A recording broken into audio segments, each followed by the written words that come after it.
Gold cinema शहर के सबसे पुराने और फेमस सिनेमा हॉल्स में से एक था। तरुण की वहां क्लीनिंग स्टाफ में नाइट शिफ्ट में ड्यूटी लग गई थी। सब कुछ अच्छा होते हुए भी उसे वहां की कुछ बातें बेहद अजीब लगती थीं। नाइट शिफ्ट की ड्यूटी के लिए वो एक इकलौता स्टाफ ही अपॉइंट हुआ था, और तो और उस शिफ्ट में रात में ज्यादा काम भी नहीं था। इसके बावजूद उसे ट्रिपल सैलरी मिल रही थी। इसलिए ज्यादा ना सोचकर उसने अच्छे पैसों के चलते उस नौकरी को ज्वाइन कर लिया। वहां हॉल में काम करते हुए उसे जब 1 महीना हुआ तो 11:30 बजे के लास्ट शो के बाद उसका एक रूटीन बन चुका था। लास्ट शो खत्म होते ही टेक ऑपरेटर से कहकर वो पिछली मूवी रिप्ले करवाकर उसे अकेला हॉल में बैठकर देखा करता था, और साथ ही वो उस हॉल की सफाई भी कर देता था। लेकिन अपनी नाइट शिफ्ट के पहले दिन से ही तरुण के साथ अजीब इंसिडेंट्स हो रहे थे। कभी फिल्म के चलते चलते बीच में किसी की चीख सुनाई पड़ती थी, तो कभी अचानक ही आगे की सीट्स अपने आप रिक्लाइन हो जाती थीं। कभी कभी तो तरुण को ऐसा लगता था जैसे उसकी आगे वाली सीट पर कोई उसके साथ बैठकर फिल्म देख रहा हो। शुरुआत में तरुण को शायद डर भी लगा, पर फिर 1 महीने में उसे इन सब की आदत हो गई थी। इन सब बातों पर कोई उसका मजाक ना उड़ाए, ये सोचकर उसने ये सब बातें किसी को भी नहीं बताई।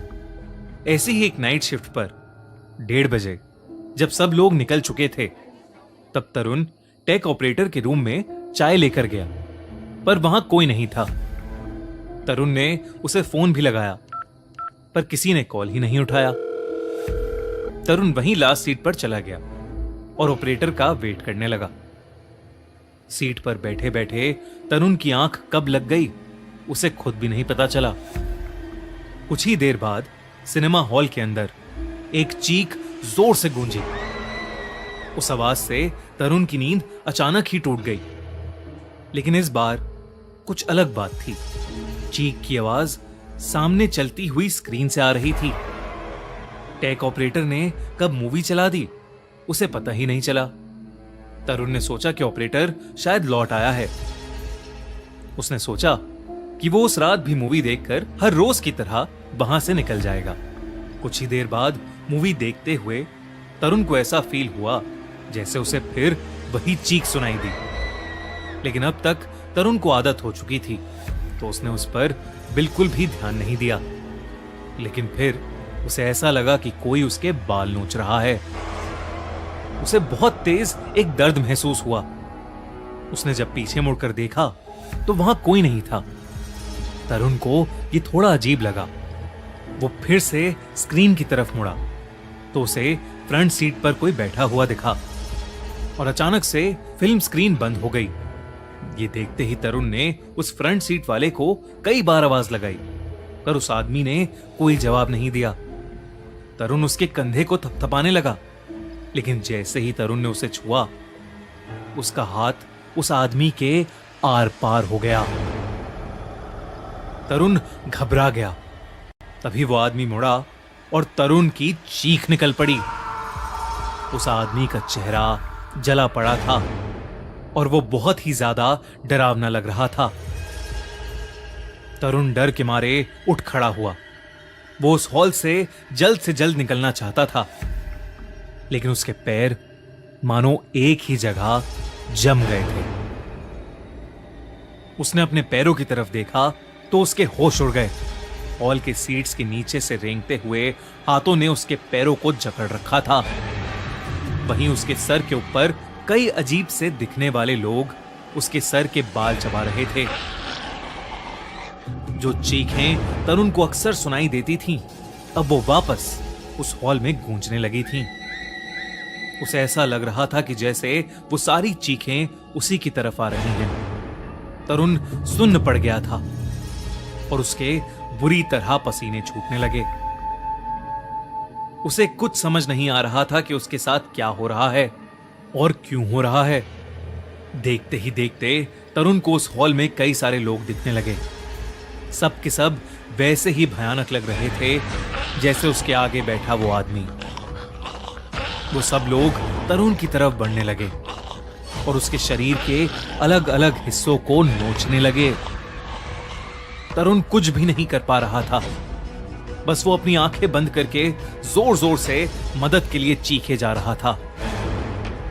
तभी अचानक किसी ने उसका नाम पुकारा। तरुण ने आंखें खोली तो उसके सामने हॉल का टेक ऑपरेटर खड़ा था।